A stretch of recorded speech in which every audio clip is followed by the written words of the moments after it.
Dear Roberts, welcome to the speaker series. Thank you.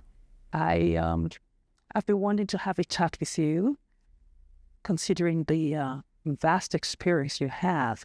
Not just vast, but long-standing experience, in the real estate development market in Alberta.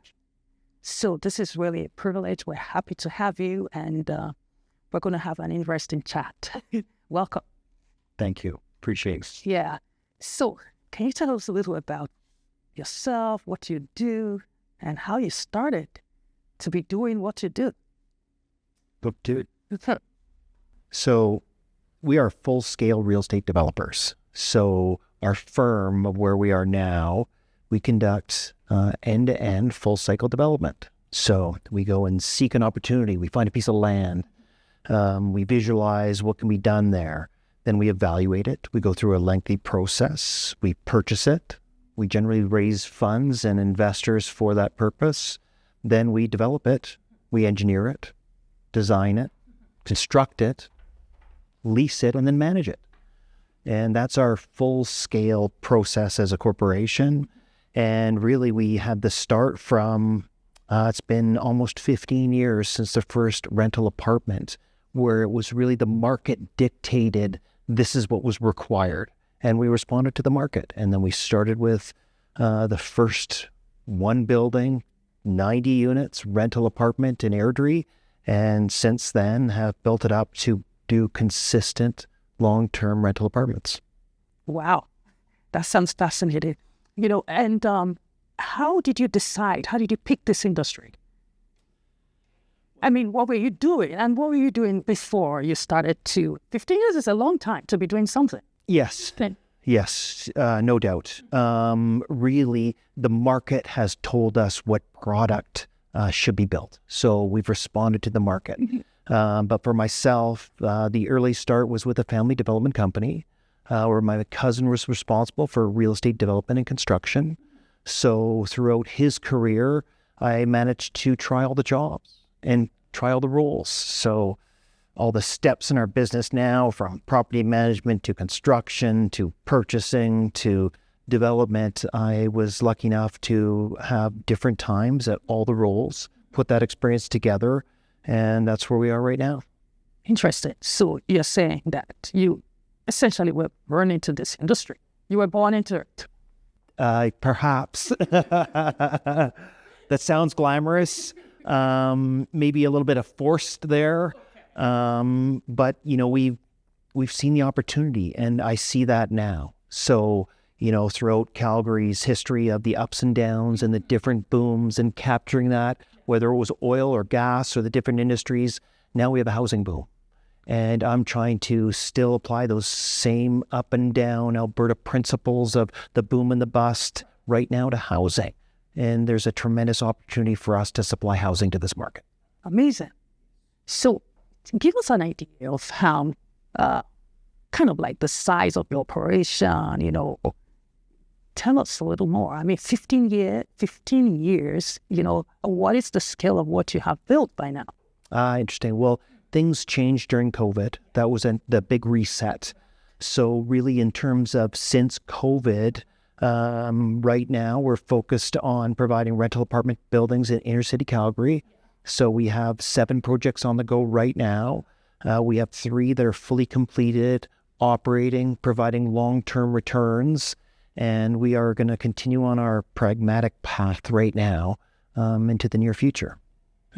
So I understand from the notes that, from the notes for this meeting, that in total, your actively managed apartments currently, as well as the ones you have in development and in preparation, comes up to be about 1,000 units potentially. But that is some scaling. Correct. How is the market not overwhelmed by all of that? Interesting.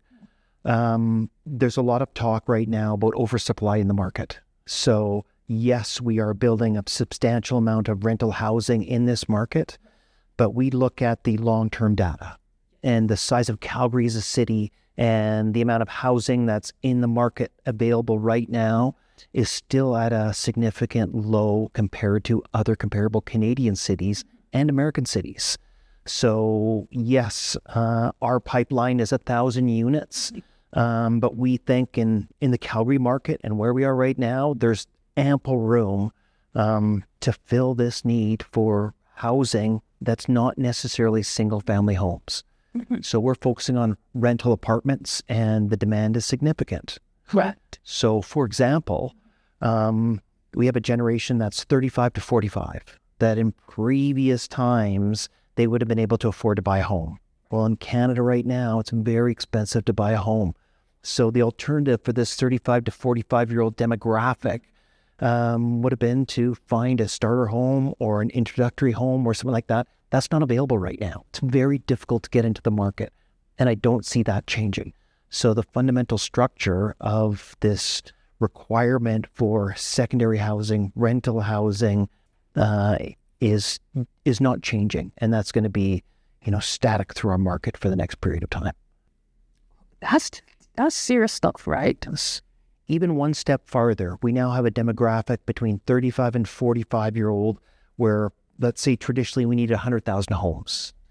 Now, the statistics are showing us that 35-year-old females aren't getting married as frequently as they were before. So within 5 years, half of all females that previously would have been married in earlier generations are not getting married. So that not only do we have this demographic of 35 to 45-year-olds that can't get into the housing market. Affordability reason. Yes, for affordability. Now we also need twice as many houses because they're not coupling up or getting married as earlier as before. So we have these systematic economic concerns that we are filling a need for housing that is not changing anytime soon. Right. So structural changes in the family units is doubling the need, right? So whereas you had in the past, at a certain age, the expectation would be you will get married, you would get a home together. Now everybody gets their own needs, their own place. Totally. Times two. Yes. So systemically, our economy is really providing these opportunities to fill for housing. It gets compounded with urbanization as people want to live close to cities. So we need urban solutions. We can't just be building in small towns. It needs to be centralized near transit and shopping in good locations. So good locations become important. Right. So, and then of course, how is that? I still want to dive into that because how is net immigration into the city and into this province of Alberta and then the city, especially Calgary, not only from international, but also from other provinces, how does that also impact, your research and your data, concerning the market growth? Very good point. So that's a secondary support for this opportunity where not only is our own demographic of Canadians as they get older require housing, but we're also finding that, immigration plays a large role and net migration to each province plays a role. So then those are secondary benefits. So for example, newcomers to Calgary, what type of product, what type of housing are they looking for? They're not going to arrive in this city and be in a position to buy a house. That also needs some type of temporary housing, and by temporary I mean rental housing, where you're going to sign a 1-year contract. You can get in, evaluate a city, learn about a city. Where are you going to live? What neighborhood do you like? So our product, the purpose-built rental housing, plays a big role in that. And the more we can provide rentals that are professionally managed in these locations, it gets newcomers from other cities trust that they can come here, they can find a good house, and then they can find their lifelong housing dream. So we have that secondary component of people from other provinces and people that are moving here from, other regions, other countries. The interprovincial migration is a different role where that may be an outlet where they need a temporary house 1 year, 3 years, 5 years. They're not going to fit the model of a home ownership. Maybe they have something back in the Maritimes or in BC and they're going to be working here, living here. So we need adequate housing. That's also purpose-built rental. So we have 4 or 5 different segments that are currently feeding the demand for our product, providing housing that's temporary in a rental type environment. Right. There's this Canadian stigma that home ownership is the only avenue. But as you can see from these examples, home ownership doesn't fit everyone at every time in their life. So right now, Calgary has this opportunity where there's a tremendous demand for rental housing, where this segment, this demographic, may not be in the market to buy a house anyway. But we need to provide housing and an alternative from them. So we have purpose-built rentals. And do you see this as, is this unique to Calgary, or is this a pattern that you're seeing across other cities, maybe in Canada or in the US, in North America? Is that kind of like a stealth trend, right? Because, like you said, many, I would say, or more, rather than less, of the construction and development project are geared towards ownership and, like sale, right? But you are pulling out a pattern that you have researched, and you've got your finger on the heart of it, that, look, there are serious structural and systemic changes that will transform shelter experience.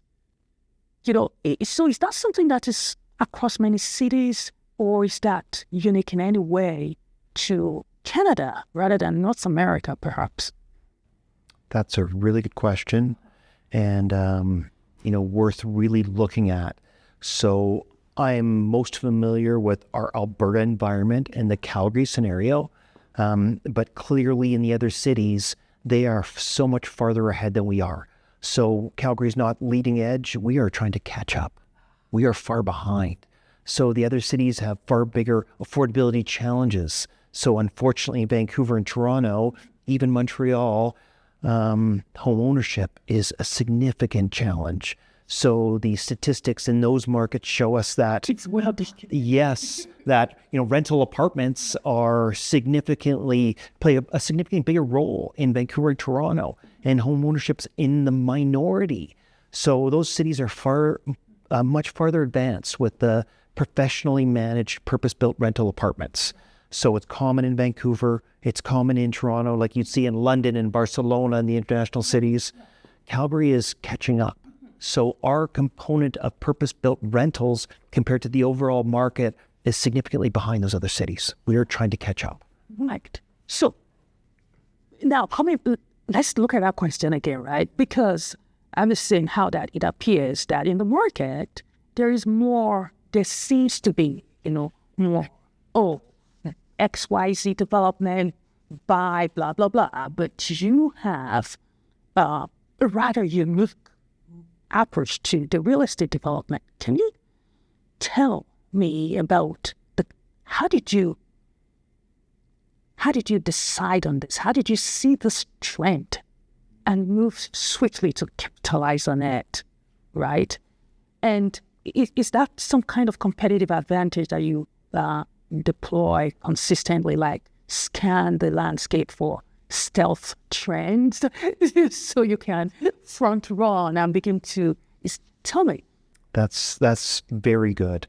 Our strategic advantage is not capturing the opportunity, but it's executing the opportunity. So we are focused entirely on the operational side. The benefit. What is the difference, capturing the opportunity versus executing the? Yes. So in those other markets that we look at, Vancouver and Toronto, land prices are very expensive. Calgary, comparatively, land prices are not nearly proportionally as expensive. So buying the land or securing the deal at a really aggressive rate becomes secondary to the actual execution of the project. So it used to be very common that, you have to buy it well. You have to be very aggressive in Vancouver. You have to be cash loaded and front loaded to purchase it very smart. Well, yes, that plays a role. But for us, it's the execution of the opportunity far outstrips the savings of the land. So for example, we're full cycle developers. So we are going to be fully engaged and over-manage the engineering and the development process. We're going to be active along the way. And then construction, we're going to self-perform our construction. We're going to have active management in order to solve construction and organizational problems in real time without delays in administration. So if our competitive challenges, we face problems every day, well, our organizational excellence must be our ability to overcome those problems every day. And that's what we try and focus on. And in the construction process, for example, that's going to be the longest segment, 14, 16, 18 months. Every month we can shave off there has direct benefits to, getting to the market in a timely manner, to having construction costs that are more manageable, to getting to their revenue and our cash flow management faster. And if everything's focused to get to the point at the end of having a residence in the building and having positive cash flow, and we invest in shortening that cycle as much as possible, then we're able to, achieve good returns and good cash flow and have a very positive project.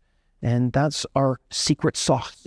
There's no unique recipe, but it's the consistent execution of that. And so our values have to match and our alignment has to match with everyone in the project. Mm-hmm. So we always fall back that this is a people business.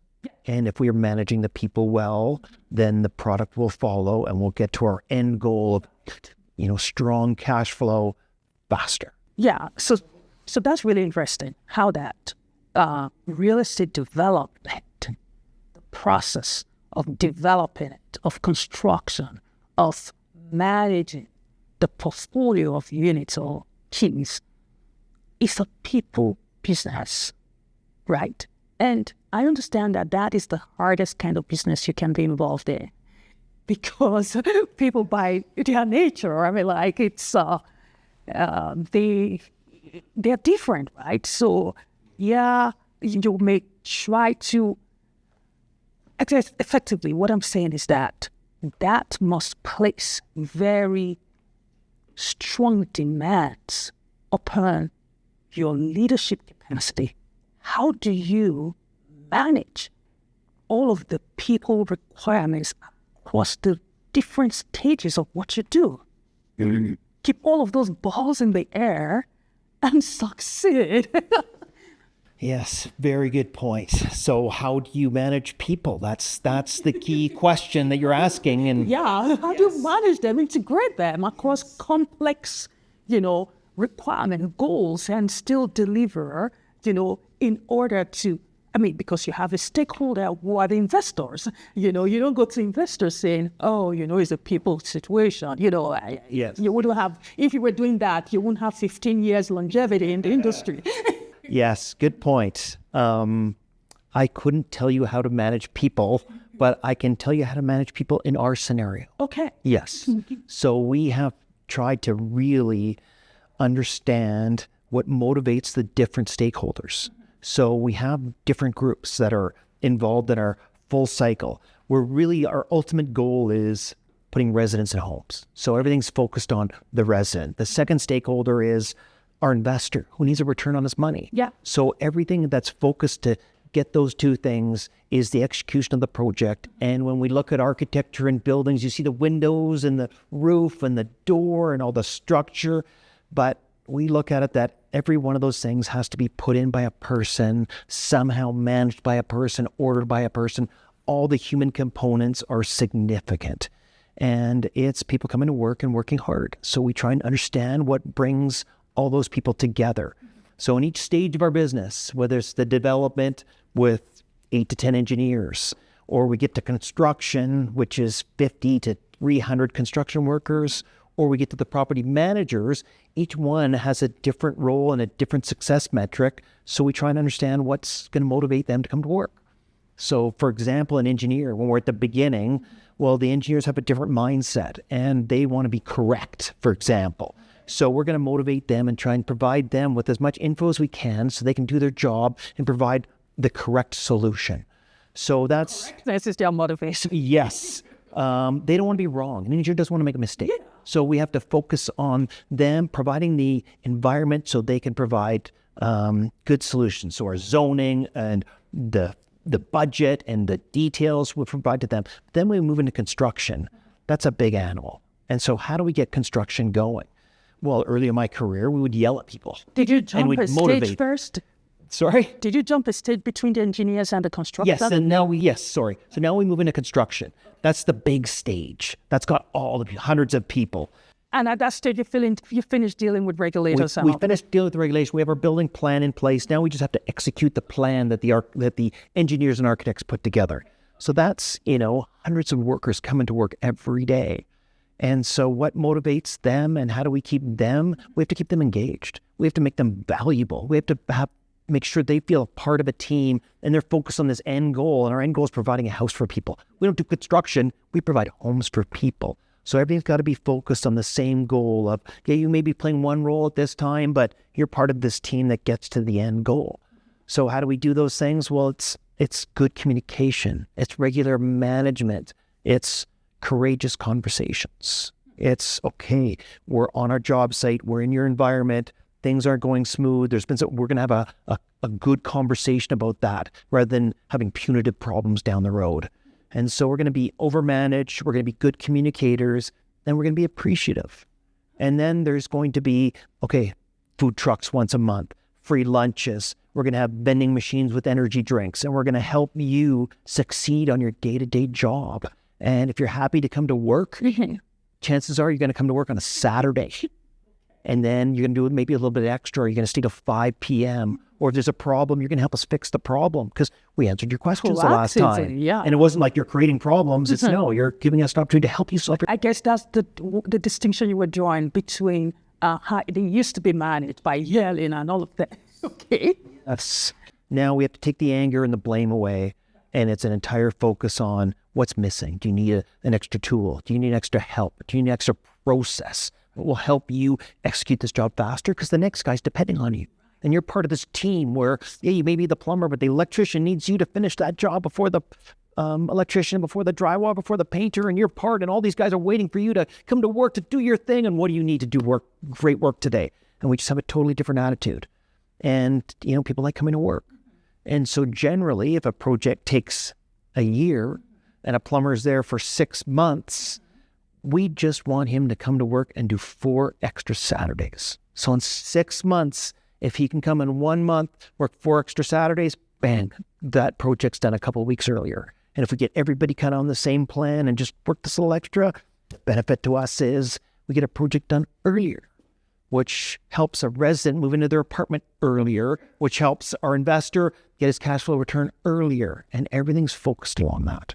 And there would be a direct return. So everything comes down to the economics. Every month that we're extending our construction is a month of insurance and washrooms and fencing and management and toilets. And if we're over managing our group, the payoff has to be done earlier because we're going to squeeze a lot of costs into a shorter window of time. Yeah. So the final thing we try and do is pay everyone on time, where it sounds routine, but if we're on the ball, we're over managing any little change or detail that comes up, we'll know in the right month that the next month comes through. And if we're able to actually pay trades and contractors very quickly within a week or two, then they're motivated to come back. And we use payment as a really good carrot or a motivator that, we're paying your bills fast. So come work with us fast and everything will go quick. We can't say come to work hard, work fast, and then you have to wait 6-8 weeks for a paycheck. No, we'll pay you in 7 days. And so the whole system is meant as a reward for going fast. That's a machine you built there. We're trying to do the machine. That's right. That's right. I love it. Yes. Right. And so you do all of this. I mean, the way you describe it really is not capturing opportunities. It is executed around opportunities, right? So you describe an execution machine that is focused on learning what is the motivation of this segment, what my workflow, and knowing that each segment is a people segment, right? So you identify the different peoples and their interest around each of the segments, and you're building into each segment how to drive fast to the fulfillment of those motivations in order to create 100% engagement by these parties, right? we're going to talk about that later, but I can imagine that culture is a big thing around your construction phase where you have different trades, different in their attitude, in probably where their philosophies, the way they like to enjoy their work, all coming together at different times or at the same time to work on different aspects. How is that? Is it a battlefield sometime amongst all of these interests? Yes. It's maybe not a battlefield, but it's definitely a sporting field. Okay. Yes. So it's a highly competitive, elevated, sometimes aggressive environment. And you just see that by the music. So we could have a 6-story building with 60 people and 5 foremen and 4 different types of music. And even the energy of the trades and a drywall is one type of music, and a plumbers have different type of music, and the painters have a different type of music, and everyone has to get along with the ultimate goal of we're providing homes for people. So how do we keep everybody at peace and working together? Well, good management helps and good communication helps, but we try and engage everybody along the way to focus on the end box of residents moving into this building. So we start our tours right away, and the building has to be clean. So part of our management is we'll have construction cleaners come in every Friday and Saturday morning. So at the end of the day, Friday, we're adding value and cleaning up the building, cleaning up some extra construction, taking it to a higher level. Saturday morning, it's good. So when guys come in Monday morning, the sites are clean and things are more organized, and it's better than they left. And then we start doing tours. Architects, engineers, all these early stakeholders, bankers, lenders, investors, and then we start getting to potential residents. And every time we do tours, we're engaging with different trades. And there's always an acknowledgement and a thank you. And if we start to know the names of the foremen, then when we're walking around, it's like, oh, this guy's building the building. This girl's running this crew. And we engage everybody that they understand we're doing tours. And we don't do those on Saturdays and after hours. They're right in the middle of the workday when everything's happening, because we want all the trades and everyone working on the building to see that the end goal is we're providing this home for someone, and it's a very positive experience. Most people have pride, and they're proud of their work. And if we're going through, an electrician that has, spent weeks laying out cables that are labeled and organized and color-coded, and his work is perfect, and we come by and point out, how appreciative we are of Kevin, the electrician, who's been organized, that's great. He's coming to work the next day being part of our team. So, Jay, is it correct to say that your competitive advantage that you're deploying here is cost efficiency? Yes.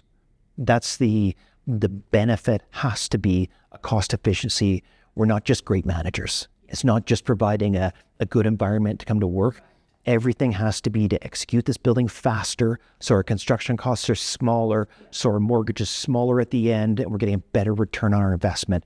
Everything has to be focused on. Right. Yes. Right. So you designed this machine, and you have this important trade-offs at these junctures, right, where you bring in the food truck for the party in court, for your trades, working on your project. You motivate them, you inspire them to spend an extra hour here and there, proactively do something that they would probably need a lot of curtailing to do in other situations. Stay, work a Saturday, and in the end, you have a project that is delivered before time, under budget.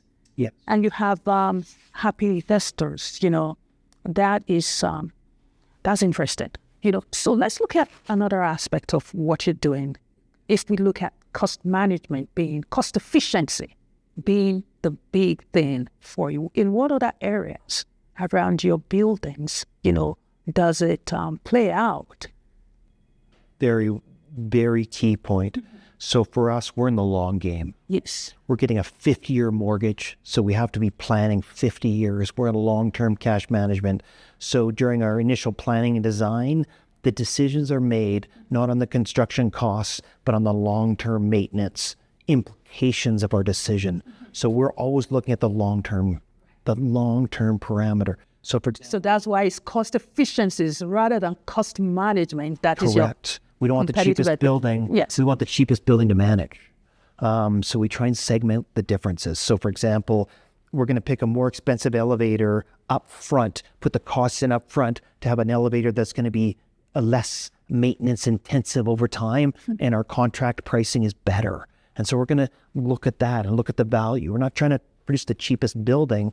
We want it well managed. And so all of our decisions are focused on the long-term management of this asset we're creating over 50 years. It's a long timeline. Yes.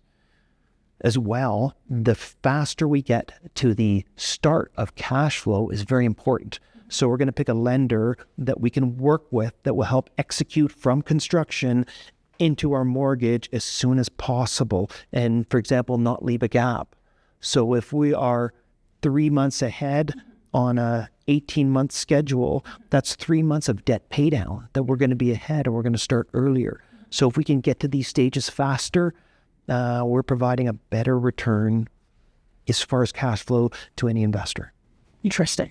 So what you have, what are your, what do investors typically expect, from your, in fact, talk about this by describing the income, the revenue streams, Yes. in this full development scope that you have. Yes. So we have different revenue cycles, and the way we look at this is we are looking for partners, and our investors are typically a partner rather than a retail investor that's just looking for a return. So we want a partner because we are not fee-based, we're revenue-based. So what that means is on our full cycle of development, we start with the land acquisition. Okay, that's with our partners, we're buying the land together. So we're not charging heavy fees or anything to do that. So we're just going to get started. Then we start our development management, where we do the work, and there's a development management fee. And then we move into construction, where we have revenue from the construction management. And then we finish, we have an operating building, and then we have a property management. So we have actual revenue streams from the different segments along the way that are not fee-based. For example, property management is based on rent. We need to rent apartments, and it's based on the rent. The construction fee is based on our hard costs. We have to execute our construction goals. So our project manager, for example, he has to achieve a level of construction for each project on a monthly basis for us to meet our speed targets.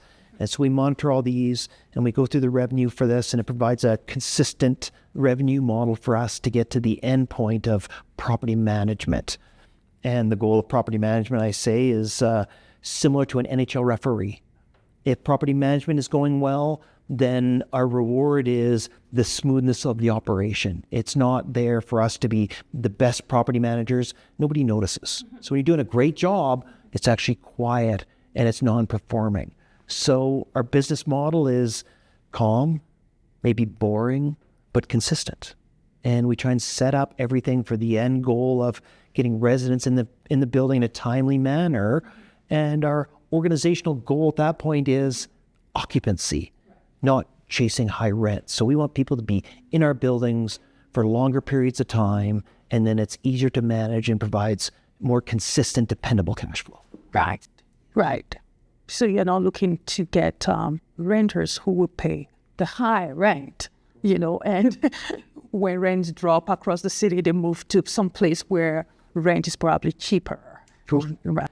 And if we are responding to the demographic we talked about earlier of a typical renter being a 35 to 45-year-old, they're not 22-year-olds that are leaving home and need an apartment for the first time. They're people that are used to living in a condo, and they want a condo specification. They want, a quality rental that's professionally managed with no hassles.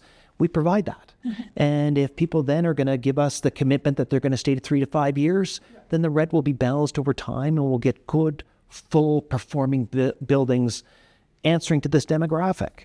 What is important to this demographic? Well, they want clean, safe buildings in good locations. We can fit that.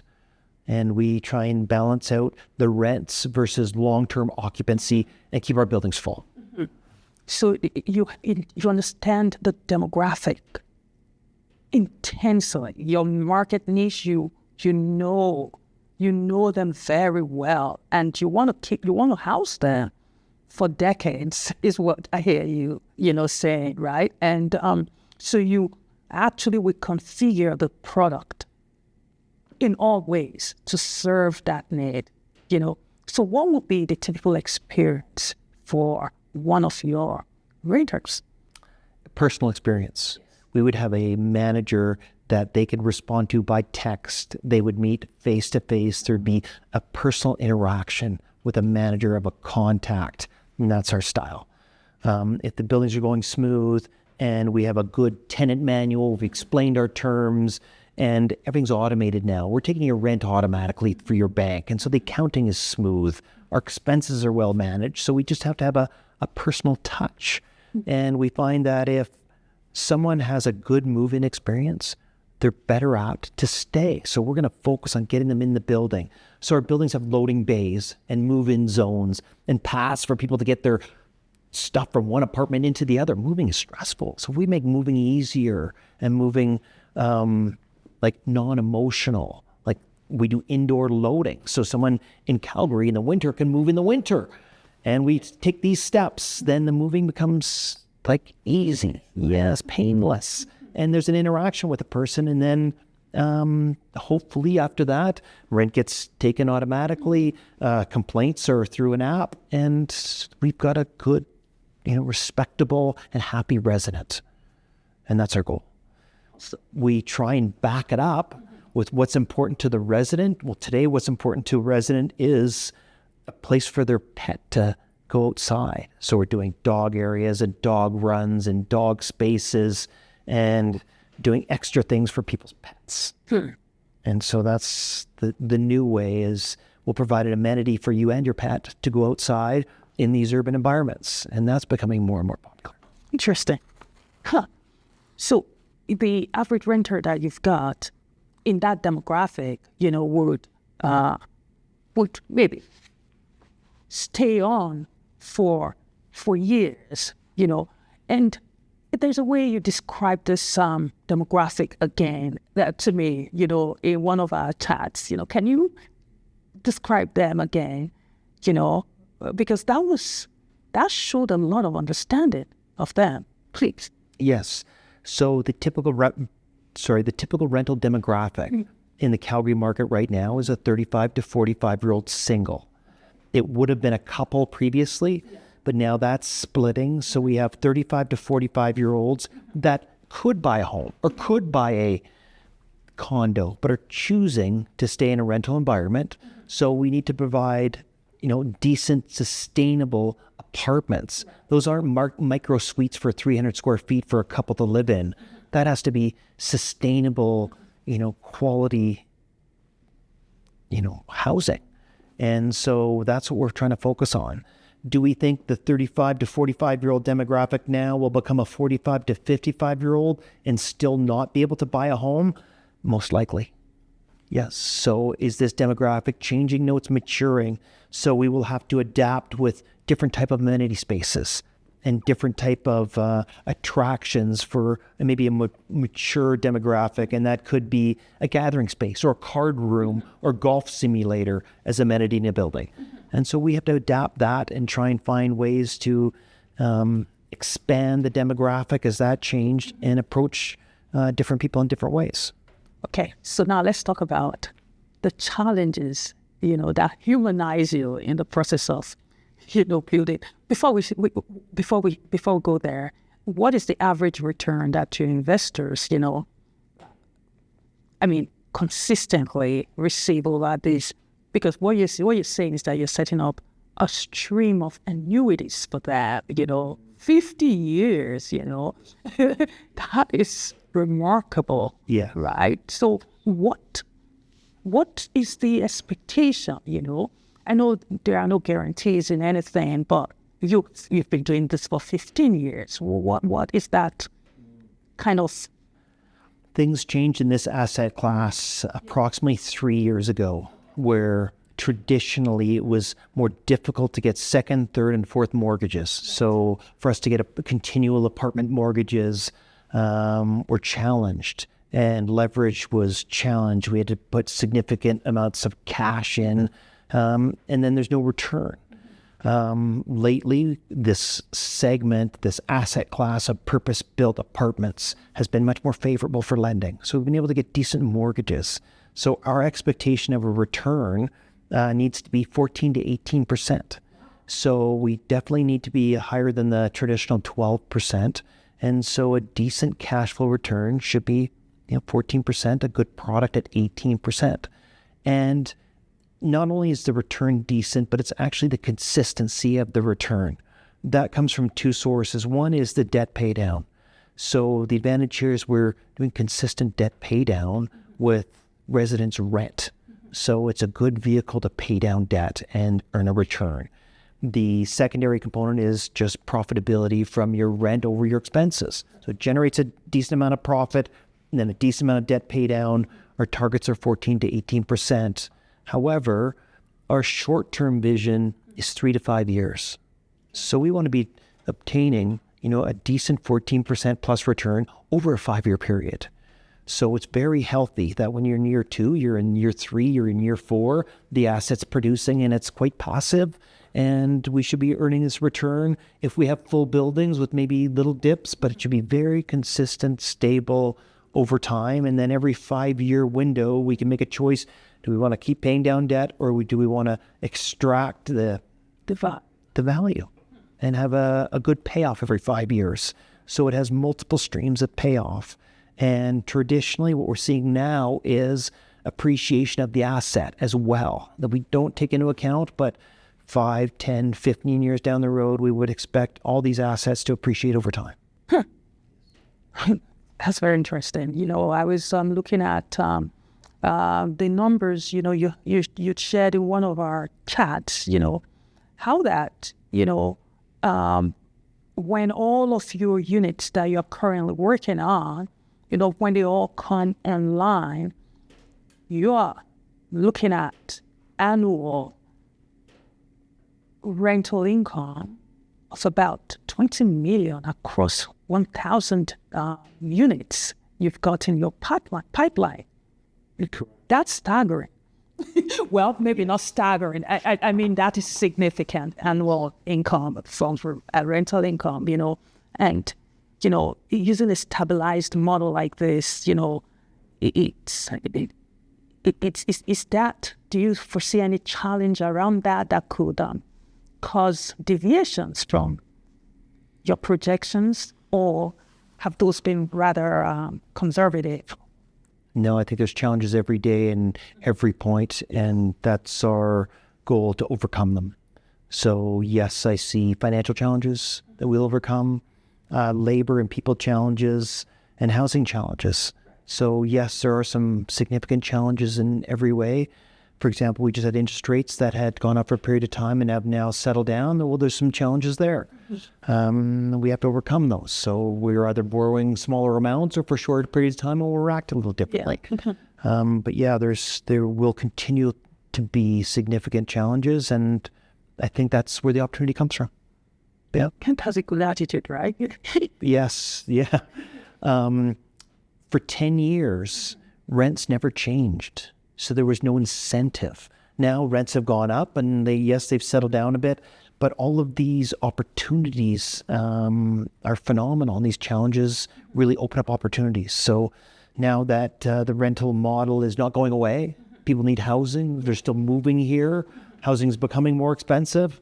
Yeah, we'll answer the challenge and provide good housing for people. For us internally, we've scaled up from smaller 50 to 100 unit buildings that now we have close to 1,000 units. So we've taken these big steps to scale up and control our business to be a full cycle developer from start to finish. Now we want to capitalize that and make our expertise available in a bigger way to capitalize, to try and get our unit count, hopefully up to 3,000 units, and we can capture an even, bigger segment of the market. And that's our next goal. What time frame is that? I would like to see in the next 3 years for us to get up to that speed. There are big opportunities in Calgary where You look at Vancouver and Toronto that are so dense. Well, Calgary still has parking lots downtown. We still have ample land. We still have good inner city locations. We have good fundamentals. Yeah.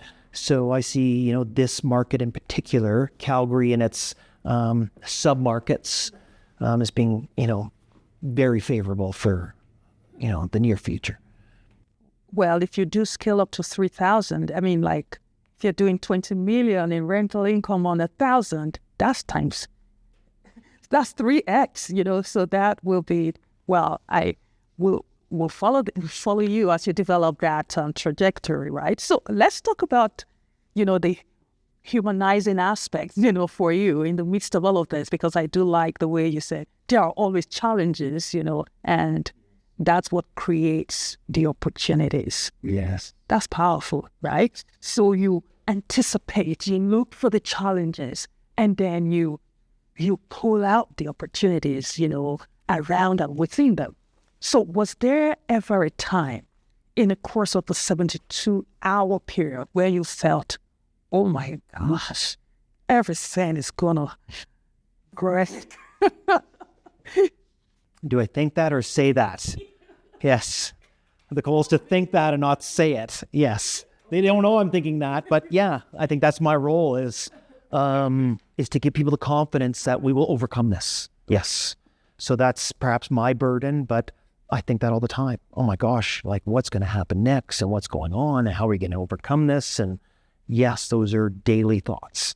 But the message has to be like, no, the opposite. We can fix this. And I have engineers that are experts and construction managers that are knowledgeable and lenders and, my financial team, they're all smart in their own areas. So I'm a generalist. I've come up through this industry doing all the jobs, but I'm not excellent at any one job. So I really rely on all these people to play a role and temper my thoughts of what are we doing and what's happening and how are we going to overcome this with the confidence of the group that, sees our opportunity where they can shine by overcoming this challenge. Yes. So, the latest challenge of one building where the architect did a complicated design and then it went to the structural engineer. Well, he has to fix it. He has to uncomplicate it. And so that's my thoughts going, I'm not sure how he's going to do it, but he's the expert. He's going to figure it out. It's going to take him some time and he's going to work it through and he's going to get us a product that works much better with our standards and our cost expectations. And so that's just an example of overcoming this where sometimes I don't know how they're going to overcome it. But together, we have to get these experts together to solve this problem. Yeah, nice. Hopefully it works.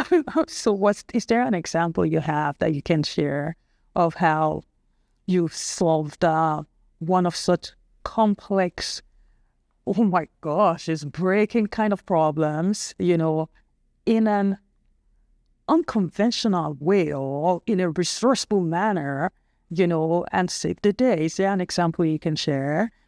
Well, probably not me. I try and provide the opportunity for people to solve these problems where it's not me. So in a people business, there's always people issues and personalities, and we try and be non-egocentric. But for example, on one job site, we have 3 difficult people and a hierarchy that's difficult. Well, what's the methodology for me? We're all going to come together. We're going to have conversations. We're going to be in the same room. So all of a sudden, instead of having 2 site trailers with different people in different environments, we get one big site trailer and everyone's working together. And then person A hears person B talking, and we're all going to get together. We're going to solve this problem together. So it's more of the philosophy of how we solve our problems of no blame, solution focus, let's overcome this. And that's what I try and do. Because it's harder for me to actually solve engineering problems and construction problems. It's a challenging business where I rely on experts that frequently know more about my product than I do. And so it's getting the right people with the non-ego to solve the problem in a value-based way. And that's what we try and make sure there's an avenue to solve these problems. What's the hardest thing you ever had to tell someone in any one of your people segments, whether it be the construction phase or the development? What's the hardest conversation you ever had to have. The hardest conversations are by far when we get to the end box and we're telling someone you can't live in our apartment because of a certain criteria, where we've gone through this whole process and we get to the end and we have our product and we have someone that can't move in or that's not appropriate to move in. And that's actually the hardest decision. It's like we're saying no to someone else instead of them saying no to us. And it sounds strange, but it's not the hard construction conversations. It's not architects in the city and all these difficult things. It's you get to the end and we've made this product for people and someone wants to move into our building and maybe it's just not right. Maybe they don't have a job. Maybe, it's credit. Maybe it's not no ability to get a security deposit. And that's the hardest conversation, is when someone wants to move in and we have to say no. And you have to do that. We need to get the right resident in our building because we have a cash flow machine over time. We're not running a hotel. We need to get people to stay in our buildings. And sometimes it's not the right fit.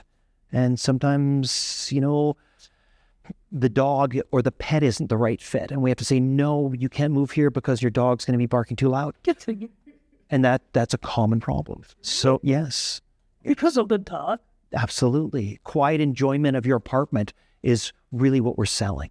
Yes, the stove and the appliances, the kitchens, the flooring, but people are moving in with their stuff and they want quiet enjoyment. And it takes away from quiet enjoyment is a negative. So we're going to have to say no to people based on a pet we don't know. And that's the hardest conversation. And we also, because we're accountable to our stakeholders and our shareholders to earn the return fast, we've done everything fast. We get to the end and we're saying no to people. And those are hard conversations. Yeah. Interesting. Very, very interesting. I didn't expect that. So that's great. So what is it about leading people that you wish you had known sooner? It's a very good question. I'd have to say the kindness and support as being an overwhelming component of success rather than setting the expectations or the task. So if I'm going to tell you what to do and how to do it, rather than what do you need and what would help you do your job better, converting to that. I wish I'd learned that lesson a lot earlier. I would have listened to a lot more people earlier. It would have helped me. But definitely people will tell you what they need to do better. And if we've got the right people that have a lot of pride, instead of setting them up and pushing them, getting the vehicle of what would help them work better. What we found right now is the demographic that's a 20 to 25-year-old that's fresh coming into the workplace. Those are the apprentices coming onto the job as electricians and plumbers. They don't want to be foremen. They don't have any ambition. So we have a segment of young people that want to do their jobs as best they can, but they don't necessarily want to be the foreman or the supervisor. It's not worth it. I don't want to do that. There's a different responsibility. So how are we reacting to this next challenge where we have, groups of 30, 40, 50 people and no one wants to be the internal leader or the temporary leader? And those are modern challenges that, we need to address. In that demographic? Absolutely. Yes. And so, we're hiring a plumbing contractor with 50 people and 49 are happy to work there. And one guy that's a supervisor who's absolutely miserable. How do we respond to that guy? And how do we respond to that environment? That's our next challenge. Wow. So do you see, a lot of demographic shifts within the traits you use, right? Because I'm trying to peel apart what has been happening there, with this net immigration into the province. Then there's been a lot of international immigration as well. So do you see, any meaningful shift in that space, and what are you saying by way of the impact of that? Right? Because you've been doing this for a significant period. So you would see those subtle handles and, you've identified the challenges with, say, the demographics, generations, right? But what about the mix of, that changing minority mixes? Yeah, very, very interesting. Construction relies significantly on immigration. We rely on people to come in that want to work hard and have good quality jobs. But most of the jobs are skilled. Like they take training and they take expertise and they take a good environment for people to come in and learn. So we're seeing that good companies are able to capture that quickly, get people onboarded, integrated, and into the workforce as quickly as possible. And that's a big advantage for a lot of people and a lot of tradespeople. There's great jobs in construction and in development. And I think that is getting even more prevalent as an older generation matures and moves on, and we have significant young people coming into the market. They're good quality jobs, and now they come with a lot of pride. So I think over time, it's a healthy environment, and it's positive, and the respect that trades and construction workers are getting is at an all-time high. And I think it's very positive. So you don't see any implication on leadership capacity in managing, a shifting or continually differentiated ethnicity mix or demographic mix? You don't see any no challenges in the leadership side? Have you evolved, your management style in a way that, you are able to help them? Because the communication is different. I mean, you keep talking about how that the communication is how it happens. Understand them. What do you need? But, do you see any, differences that you need to deploy, because of cultural orientation that have come into the space, by this shift in demographics? Yeah, that's a very good point. I think practically the loss of informal hierarchies. So as, experience used to matter more, where the more experienced workers and the more experienced people become supervisors and foremen and work their way up, the organizations have become more flat and construction crews have become more flat, and it's more groups of equals. And so, yeah, I think it's become more of a management and communication challenge as we are good communicators to know who we're communicating with. And so are we communicating with whole groups? Are we talking to a foreman who's talking to a couple supervisors and then passing the message on? How the message gets through, we're becoming much more pragmatic. But we have to bring groups together to get our message across because the hierarchy's kind of gone flat. And as I touched on earlier, a 20-something that doesn't want to become the supervisor will never become the foreman. And now we have groups of people were filling the role of being the foreman and passing on policies, and this is how you behave, this is how you act, and there's no smoking here, here's your lunch table, and we're having to fill that void. Yes. So if someone was maybe listening to us right now, and was like intrigued, like how do I build a business in this space? What would you say to them? Start with one segment. So I have captured this chain, this scope of full scale, start to finish.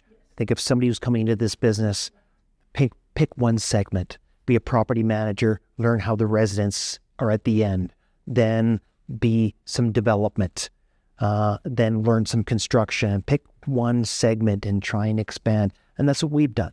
We really started giving advice on purchase of land. Then we started doing development and raising money. Then we started doing the property management. Then we expanded into the full construction cycle. And now we control the start to the end. But if someone's coming in, become an expert in one segment and try one segment and see where that takes you. Interesting. So which is the, all the segments, the way you describe it, which one would you say requires the least resource deployment? Not intellectual. I mean, I would imagine that every segment requires the same degree of devotion and diligence, I'd say. But which one would require a smaller degree of resource deployment? So someone doesn't say, oh, I chose a segment, but oh my gosh, how am I going to raise money? Or, From the start to the end, that's the differentiating reason. It takes the most money at the beginning, and each segment along the way takes less money or investment or capital. So at the end, it's the property manager where someone can get in and manage a property for someone else and take a fee off the rent. And that's the easy way. So that takes the least capital. The most capital is at the beginning where we're going to go deploy capital to buy a piece of land. And that takes the biggest segment and the smallest return. So that's the cycle. Start at the end and then work your way towards the beginning. Yes. Yeah. Great. So what is one resource, tool, or habit that has been, like, more than anything else, helped you to be successful in what you do? Persistence. Yes. The ability to say the same message in 20 different ways. So I'm going to explain our goal to 20 different people. It's going to be in 20 different ways, or to one person, 20 different. I have to keep our message repeatedly in different ways. And that's what I see the real key to success. Show me. So, for example, our goal is to get residents in buildings. And so I'm going through with the architect and we're talking about the loading, and he's like, oh, it's just a door. No, that's a door that's going to stop a resident from moving in. Everything's focused. So he starts thinking about the resident moving in. Then we get to construction and it's like, oh, well, you're constructing that door and the door swings the wrong way. Well, that's going to make it harder for that resident to get through that door. So we're going to change it. And if we keep everybody on that same goal at the end, I've just got to have different ways of saying it to different people and keep the same goal. We're building homes for people. We're not just doing construction. You don't get to pick where the door handles go or where the things go. No, it's all going to be focused on a resident. So, for example, we went to blinds that don't have a string that are a pull-click blind. Okay, well, that's all great of cost and color and style, but the resident can't reach the blind when it's at the top of the window. So why are we doing this? It's not for us. It's for the resident that now needs a stool to pull the blind out, put the cord back. So everything we're doing, it's not the cost, the color, the style. It's about the resident being actually able to use the feature we're putting in the building. And enjoy it. Yes. So we try and figure that out. Yes, it's going to be more expensive to do it this way, and it's going to make more noise, and it's going to be harder to install. Okay, are we going to do it or not? Yes, but the person will be able to use it. And it's not just for people that can reach the top of the window, because we build big windows. And we got to think this through.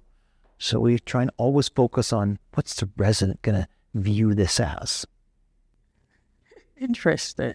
Okay, so if you had to start everything again today, what would you do differently? It'd be a chiropractor. Oh my gosh, really? It's a hard business, and it's an experienced business. So it takes experience to be successful, and experience is hard. It's lots of mistakes, lots of failures. There's lots of problems. So learning from all the problems has led to a good success, but it's hard.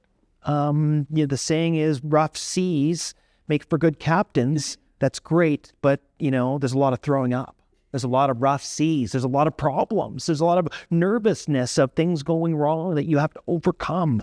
Lots of challenges, but it's exciting. And really, there's no better feeling than when someone moves into an apartment or a home and goes, this is better than the last place I lived. Thank you very much. And I go, we did a good thing. And that's the goal. Okay, so here's a final question. How do you stay inspired and ready every day to go back? Is there a book you read? Is it luck? How do you stay, on task with energy every day? Because I don't imagine that there's a day that even if you're not physically there, maybe you are mentally there. It's really, if our business is property management and putting people in their homes, it's a 24-hour business. And people live in their homes on the weekends and the evenings. So it's always on. It's not a business that turns off. So the positive side is projects come and go. And we actually complete projects. So the development is hard, and we raise money, and we do all this construction, we get to the goal, and we get people in the homes, and then it gets self-managed. The reward for us is, the example is like an NHL referee. If the game goes smooth, you don't know who the referee is. The NBA Finals is happening, the final game's going on. If you know the referee has played a role, chances are things have not gone smooth. So our goal at the end is quiet peace, where the buildings are managed, everything's smooth, and it's a peaceful environment, and we're building up our portfolio. So that's the goal. So is the inspiration a place in the future? No, the inspiration is a contentment of the lifestyle of it becomes easier to manage over time. And that's what we're trying to achieve. Right. Yeah, that's simple enough, right? So you're trying as much as possible to have a ruthlessly configured machine that creates efficiency, right? And then all you do is just you monitor it. Correct. And so then there is no spikes and downs of energy and involvement, because like you say, projects get completed. Projects have a lifetime, right? So this construction phase will last so and so period, and then everything will settle down. Yes. But it's just that you go from one project to the next. So yes, it gets muddied, but you get this satisfaction feeling when projects get completed. And so there's a start and a finish. And so it doesn't feel like you're doing this endless. Yes, and then you get to do tours and you go, this is what we produced. And there's a good feeling that comes out of it. So it's a series of it's not a marathon, it's a series of sprints. And so we're in these little sprints and you get little wins. And so then you're not in a long-term plan. We're getting little wins along the way. So it feels good and it's encouraging. Yes, totally. I agree. So are you a reader? Is there any author that inspires you? The latest one that's inspired me in these challenging projects is the book, How Big Projects Get Built. And it's really a story of how to execute big projects that are statistically guaranteed to be over budget and over time. And what are the factors we can invest in to get projects built faster, on budget, and on time, be more realistic with the expectations. And that's been an inspiring book. And the key takeaway I get from that is, based on the challenge we talked about, is the reliance on foremen and individual supervisors in your project to carry the message through. And so we've seen that as our challenge. We've identified that, and now we have to capitalize on getting our message through in all kinds of ways to get everybody focused on the end goal, getting people in houses. Nice. And that's the plan. Beautiful. Jay, thank you for spending this time with me. And great thoughts, very inspiring. I know many people would be thrilled and helped by having heard you, so thank you for coming out and being a part of the speaker series. Thank you very much. Okay. Appreciate it.